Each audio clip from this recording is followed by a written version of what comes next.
Good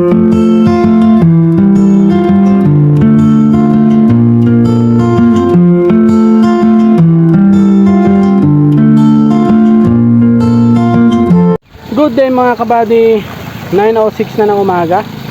Yan, so unang pakain nila ngayon. Sila po ay ka 51 days na. Pero ang ating panahon ngayon mga kabady ay napakaulap. Yan, mula kaninang umaga ganito na, pero hindi naman siya umuulan mga kabady. So sasamantalayin na natin. Tara, samahan niyo ako. Start na mga kabady.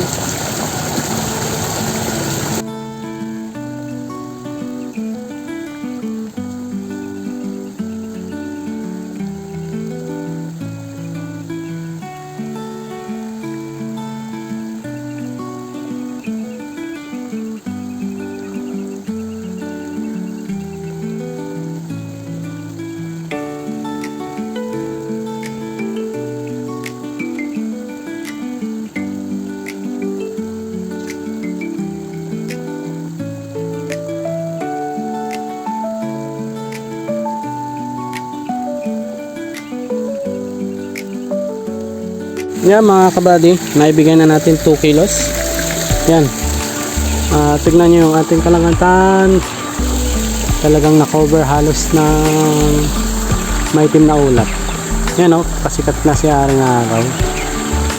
Pero wala pa, hindi pa makapenetrate yung kanyang liwanag. Gawa na makapal yung maitim na ulap ngayon mga kabady. Pero walang sign na uulan, kaya nagpakain na rin tayo.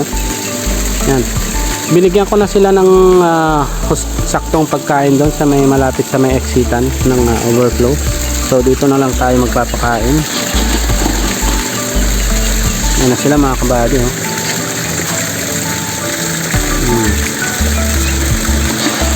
Pasensya na dahil medyo against the light, gawa nga ng makulimlim.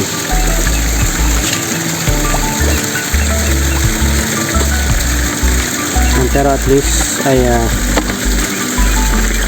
nakikita nyo naman sila kahit pa paano. Lalahatin ko na.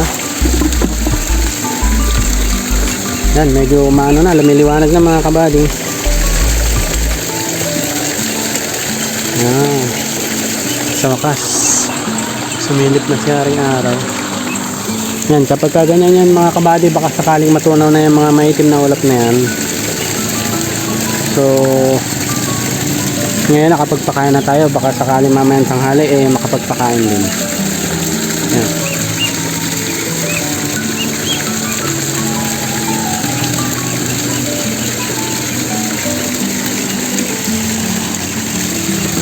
Pinakawalan na rin natin yung mga alaga natin sa likod. Ayan o, mga pabo. Talagang kapag umaga mga kabady, nakabang na sila dun sa may gate. Kaya pagka pumunta na ako dito sa likod, maingay na sila. Kasi alam nila na tayo ay magpapakain na ng ating tilapia at bubuksan na natin yung gate nila. Tapos ngayon ay lumalabas na rin yung mga pabo, I mean yung mga pato. Yan o, natuto na rin sila. Yan. Kasi last time nandun lang sila, nakaupo-upo lang doon. Pero siguro nung nakita nila na may pato na lumabas, yan, nakigaya na rin yung mga iba. Ano, kitang-kita niya sila, oh. Enjoy na enjoy sila. Kasi nga makakain nila yung mga gusto nila dyan na kung ano-ano. Yung isa yung halaman yung tinarget.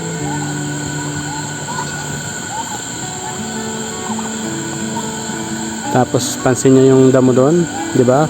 Ubos na. Halos makita na yung lupa. Kung araw-araw yan na ganyan ang gagawin, ay malamang itong area na to ay mapupudpud ang damo.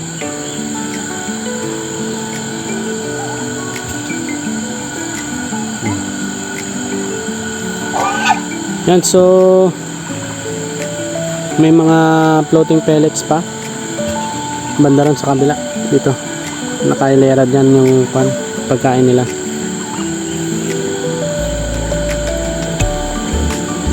Medyo malamig-lamig pa kasi nga yung panahon ngayon makulimlim, kaya yung iba hindi pa ganun ka-active na kumakain sila, pero hindi pa talaga yung talagang active, kaya ganyan, may naiwan-iwan pa din, pero for sure naman yan mamaya mauubos nila yan, kasi yung iba nag-iikot pa. Saka pagka floating pellets naman matagal matunaw yan or lumubog, kaya okay lang. Yan ang kagandahan sa feeds ng tate.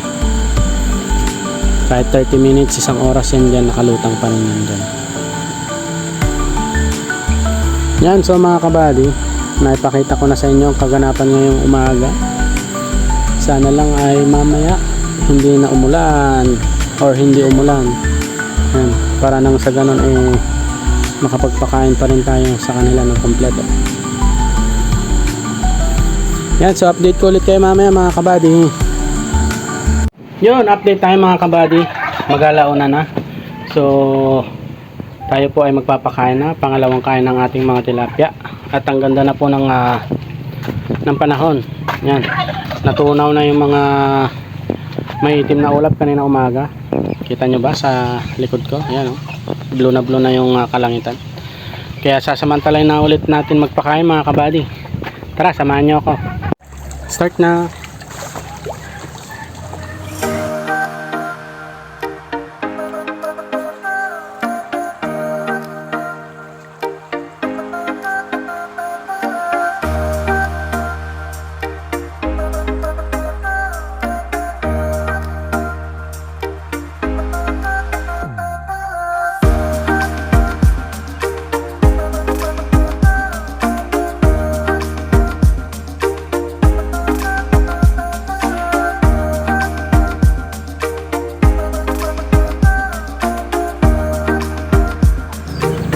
Yun mga kabady, nabigyan na natin sila ng 2 kilos at ang bilis po nilang naubos, so magbibigay na po ulit tayo kagad.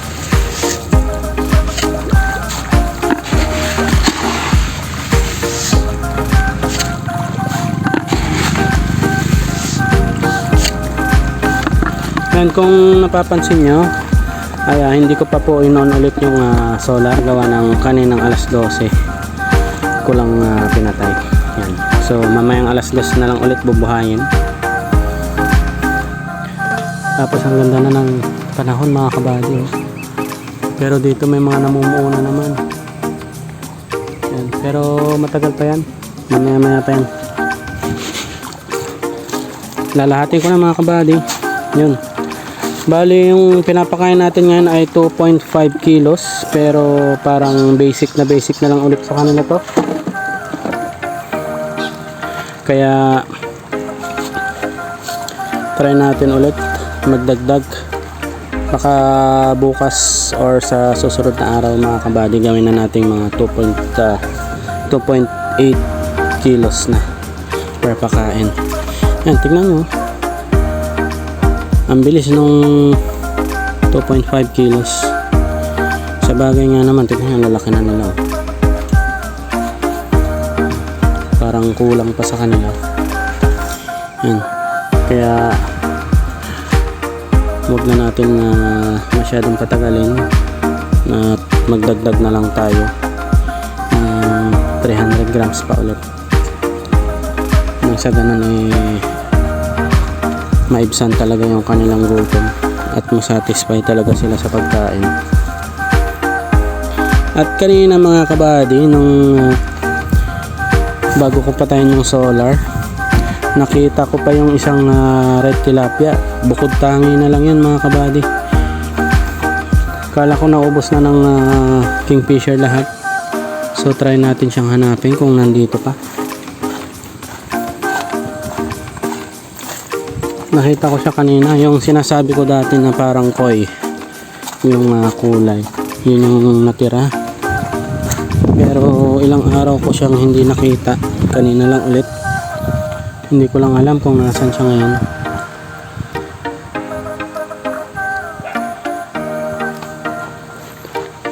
Dito tayo.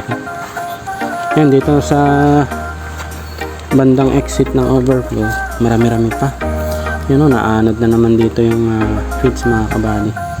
Pero okay lang yan. Kasi try natin magtambay dito para sila ay sumunod. Kasi kapag nakikita nila may tao, ay pumupunta rin sila doon. Nanghihingi sila kumbaga. Dito muna tayo. Ang dami pa oh. Pero mauubos na yan mga kabady. Kita niya ba sila?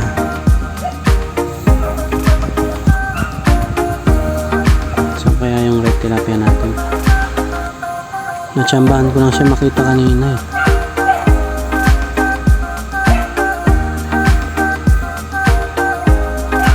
At parang mabilis ang galaw ng itim na ulat mga kabady. Buti nakapagpakain na kagad tayo. So bago dumating yan, kung uulan man yan ay nakapagpahinga na sila ng mga isang oras siguro, 30 minutes or isang oras, mga ganyan.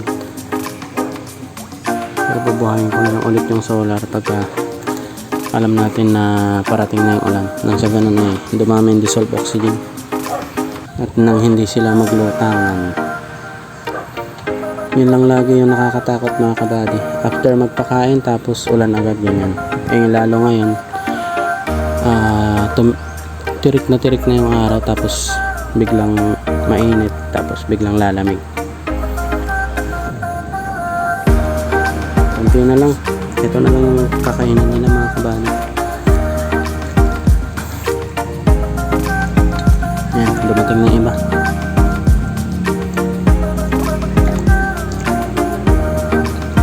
Nalaki na nila pero hindi pa sila pwede sa grower, starter pa lang talaga yan.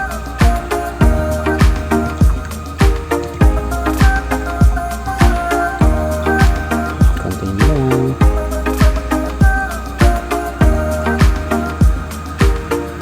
Tapos ngayon yan, may nakikita na tayong medyo mas maliliit, siguro mga nasa 20% ng alaga natin ngayon ay maliliit yan, pero yung mga mas malalaki halos magkakasay sila.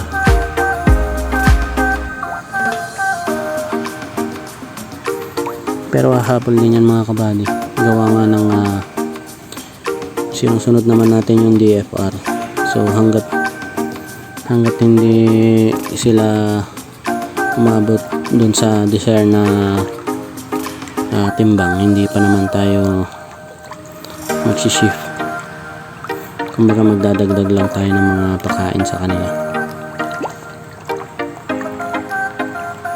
Konti na lang, tapos na. Yun, so hindi tayo pinalad na makita yung red tilapia na bukod tangi na lang na naiwan.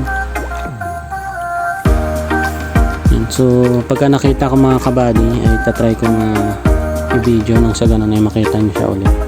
Malaki na rin siya mga kabady. Yan, so tapos na tayo magpakain at update ko na lang kayo mamaya kung tayo po ay makakapagpakain mamayang hapon, siguro mga 4:30 or alas 5. Yan, depende kung makita natin medyo papangit yung panahon, medyo aagahan natin nang sa ganun eh makakain kagad sila at makapag pahinga. So mamaya na lang ulit mga kabady. Yan, update mga kabady, 4:44 ng hapon. Yan, at maganda pa rin po ang ating panahon, kaya tayo po ay makakapangatlong pakain sa ating mga alaga. Yan, so simulan na natin mga kabady. Start na.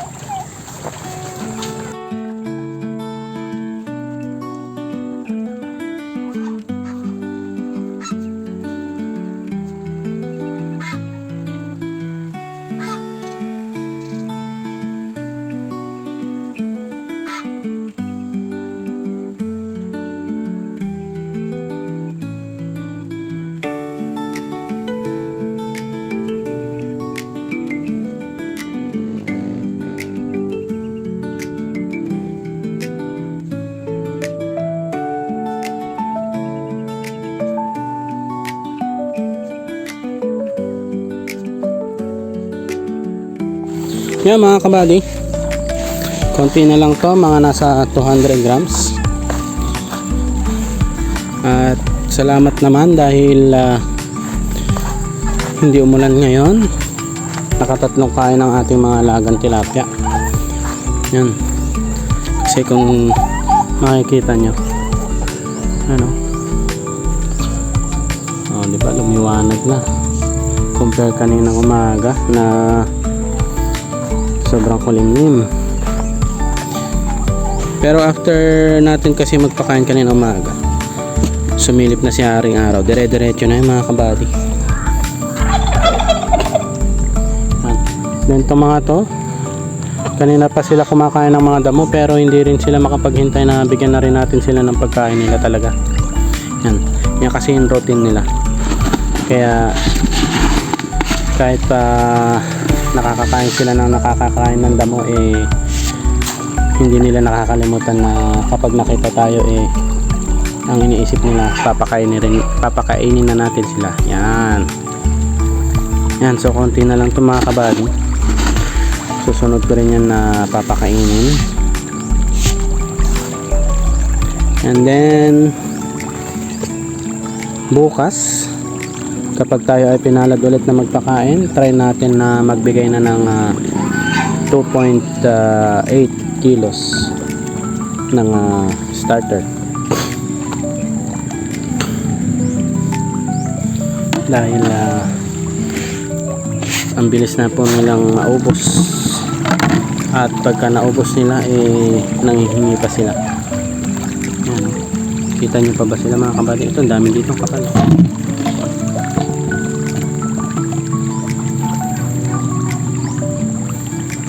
Yan, pagka nanghihingi na sila minsan mga kabady, nagtatalunan pa yung mga tilapia natin. Tapos na mga kabady, ganun lang yan. Tapos grabe na, sobrang galaw na ng tubig, nakikita nyo naman, di ba? Yan.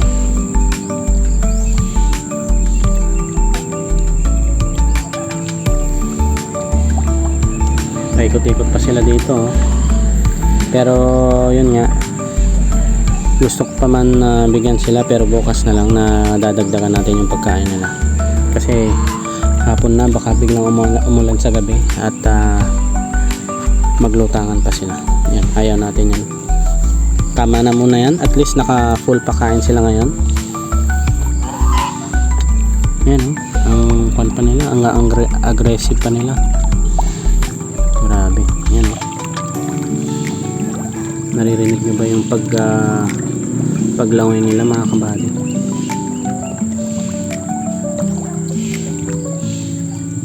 Yan. So ito naman mga susunod kong papakainin mga kabady. So hanggang dito na lang mga kabady. Maraming salamat po sa subscribers, sa silent viewers, sa family, sa friends, at sa mga OFW. Yan. Maaring paki-share, like po ng ating video, nang sa ganon ay makita rin ng ibang mga tao or ng mga gustong magsimula rin ng ganitong klase ng negosyo or libangan lang mga kabady. Yan, so maraming salamat. Bukas ulit, bye bye.